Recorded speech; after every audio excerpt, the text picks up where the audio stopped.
안녕하세요. 책 읽어주는 승객 낭자입니다. 오늘은 하나님의 특별한 선물, 페이버 읽어드리겠습니다. 세상에서 가장 고통스러운 삶. 내 심장이 심각한 상태라는 사실을 안 것은 1991년 32살 때였다. 당시 나는 아메리칸 드림을 이룬 청년으로 필라델피아 한인사회의 자랑이었다. 명문 펜실버니아 대학 건축학과를 졸업한 뒤 29세 나이에 유명 건축 설계 회사에 중력이 되었다.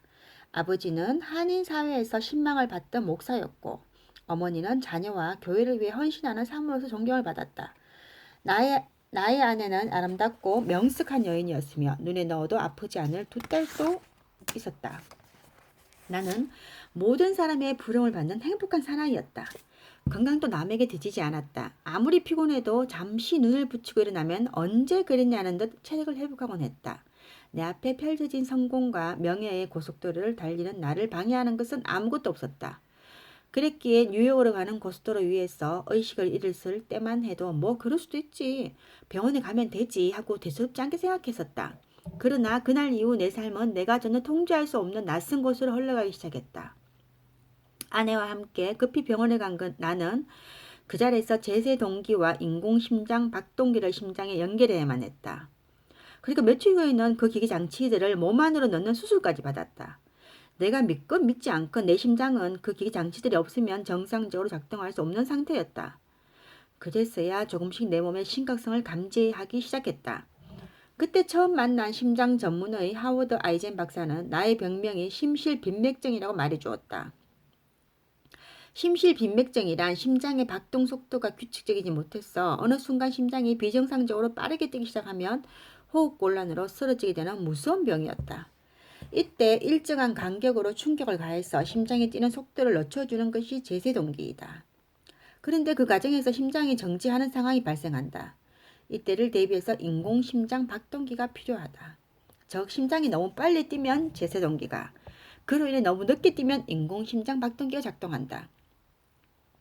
가슴에 기계를 2개나 넣었지만 유기는 계속되었다. 제세동기가 작동하기 시작했다.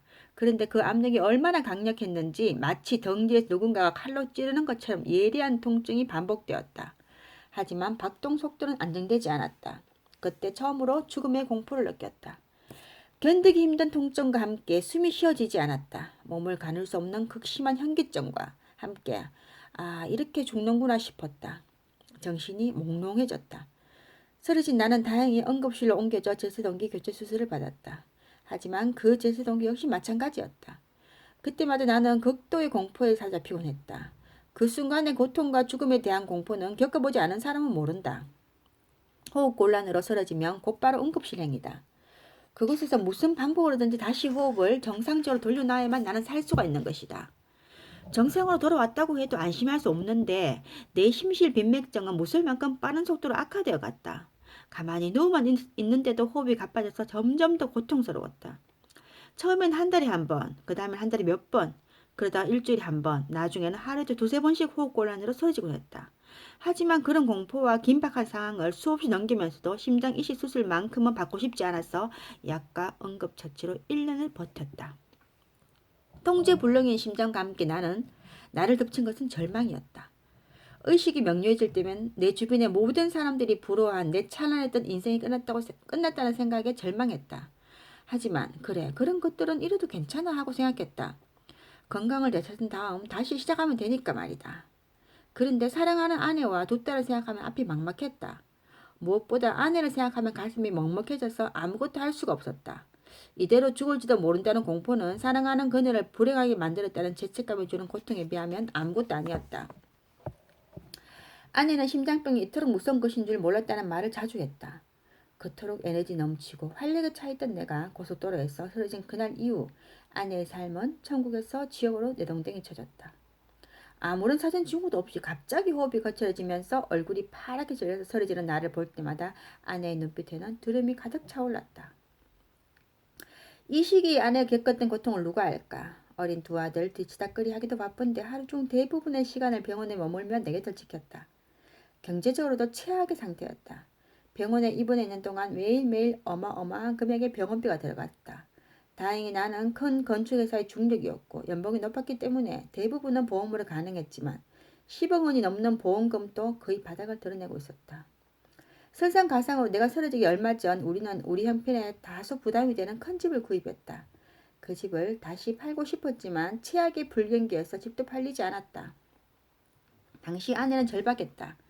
심각한 심장병을 가진 내가 이전처럼 정상적인 직장생활을 하는 것은 불가능하다고 판단한 그녀는 이제 자신이 돈을 벌어 가정을 부양해야 한다고 생각하고 있었다. 그래서 나를 간호하고 아이들을 돌보는 한편으로 취직을 하기 위해 백방으로 알아보고 다녔다. 하지만 병든 남편을 간호하며 아이들을 돌보면서 할 수 있는 일은 어디에도 없었다. 그런 아내는 종종 병원의 게시판 앞에서 멍하니 서 있곤 했다. 그 게시판에는 비서나 회계사를 구한다는 광고가 나곤 했다. 아내는 그 게시판을 그냥 지나치지 못했다. 양손에는 칭얼거리는 어린 두 딸을 붙들고 늘 간절한 눈빛으로 게시판을 바라보다가 돌아서던 아내의 모습이 얼마나 처량했을까. 한국에 있었더라면 명문대 졸업생으로 남부럽지 않게 자신이 원하는 일을 하며 탄탄 대로를 걸었을 텐데 아내가 나로 인해 상상도 하지 못했던 불행에 휩싸였다는 생각을 하면 나는 죽구만 싶었다. 결혼하기 전에 이 불행이 닥쳤다면 얼마나 좋았을까. 내가 아내와 사랑에 빠지기 전에 너무나도 사랑스러운 두 딸이 이 세상에 태어나기 전에 추락을 했더라면 나는 그토록 처절하게 무너지지 않았을 것이다. 나의 불행으로 인해 내가 목숨을 주어도 아깝지 않은 사랑하는 가족이 불행해지는 것을 보는 고통. 그것이야말로 살아있는 사람이 겪는 고통 중에 가장 잔혹하고 무서운 형벌임을 나는 이때 알았다.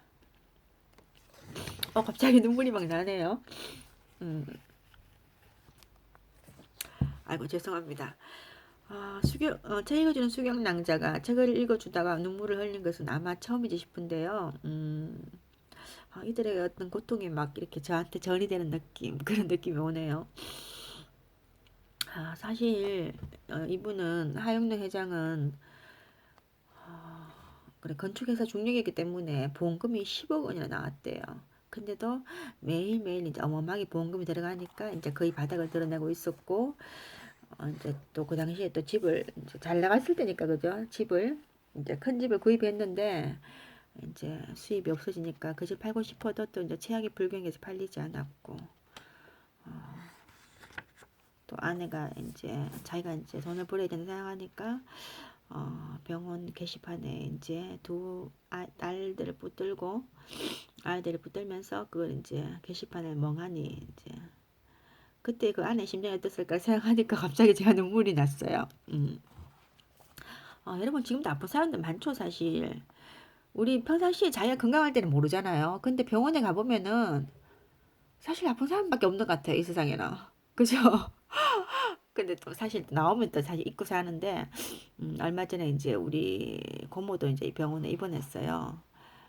다리 이제 무릎 인공 관절을 넣는 수술을 했는데 옛날에 심장 수술도 하고 뭐 한 몇 번 경대 입원했었어요.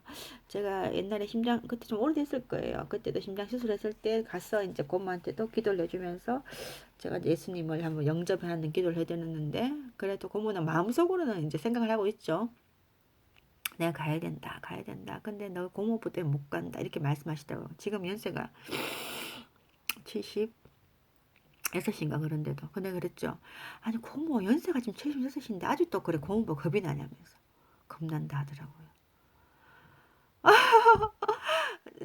왜 우리 그런 말 있잖아요. 젊은 날에는 남편들이 이제 기세 등등하잖아요. 근데 이제 갱년기를 거치면서 남자도 물론 같이 갱년기를 거치지만 시간이 지나면서 남자들은 기세는 꺾이고 여성 호르몬이 남자가 더 많이 나오죠. 그러면서 남자들은 이제 하얀 곡선을 그리면서 기가 꺾이고 목소리가 작아지면서 여자들은 나이가 들어갈수록 저처럼 이렇게 목소리가 커지면서 남성 호르몬이 분비되면서 막 이렇게 남편한테 이제 기세등등하게 할 얘기 다 하잖아요. 근데 우리 고모가 보면 참 여장군이시거든요. 근데도 고모빠한테 꼼짝을 못 하시더라고요. 물론 저도 사실 꼼짝 못해요 남편한테. 그런데 제가 하고 싶은 거는 꼭 하죠. 이게 꼼짝 못하는 건가? 어. 그래서 요번에도 고모가 이제 병원 입원해 있어가지고 제가 갔어요. 이제 다시 영접 기도를 해드리고 또 매일 읽는 이제 고백문을 이제 읽어도 같이 함께 제가 읽고 따라하고 또 이제 우리 가게와 어떤 가문에 내린 어떤 저주를 싣는 그런 축복 기도문이 있더라고요. 그래서 그걸 같이 읽고 했는데 제가 그랬거든요. 고모 늘 생각만 하지 마세요 하면서 고모가 지금 이제는 살아온 날보다 살아갈 날이 얼마 남지 않았다. 빨리 선택을 해야 된다. 그거는 고모 몫이다. 그래.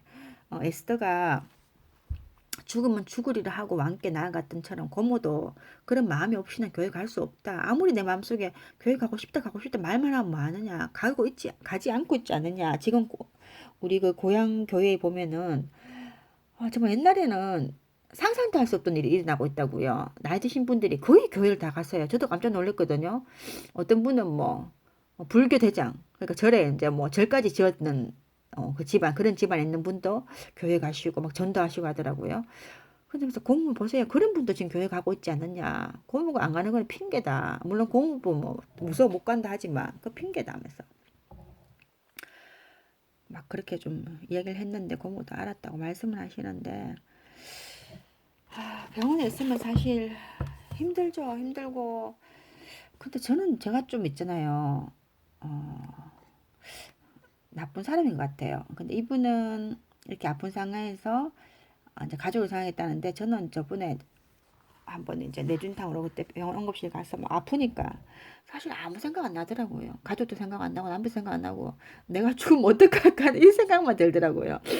이러다가 정말 계속 아프면 어떡할까. 고통이 있잖아요. 한 서너 시간이 지속되면은 어떤 게 더 무섭냐 하면은 이 고통이 만약에 사라지지 않고 영원히 계속 어떡할까 이런 생각이 들더라고요. 그래서 저는 좀 아직 덜 이게 하회장보다는 덜 깨어진 사람인 것 같아요. 그래서 사실 뭐 남편도 생각 안 나고 그냥 내 밖에 생각 안 나더라고요. 자식도 생각 안 나고 내가 만약 죽으면 어떡하지? 내가 만약에 휴직에 있으면 어떡하지? 내가 옛날처럼 활기 되찾지 못하면 어떡하지? 이 생각이 막 들더라고요. 근데 다행히 이제 처음에 진짜 이게 이제 뇌진탕이니까 흔들면 안 되니까 조심해라니까 흔들지도 못하고 이제 운동도 못하고 뭐 이렇게 좀 우울해지더라고요. 그래서 왜 아픈 사람들이 이제 우울증 겪는다는 거 그게 이제 왜 그럴까 하니까 운동도 못하고 막 이렇게 다 갇혀 있으니까 내 신사가 왜 이럴까 이 생각이 들지 않겠어요, 그죠? 그래서 우울해지는 것 같더라고요. 오늘은 여기까지 읽어드리겠습니다. 사랑합니다. 감사합니다. 축복합니다.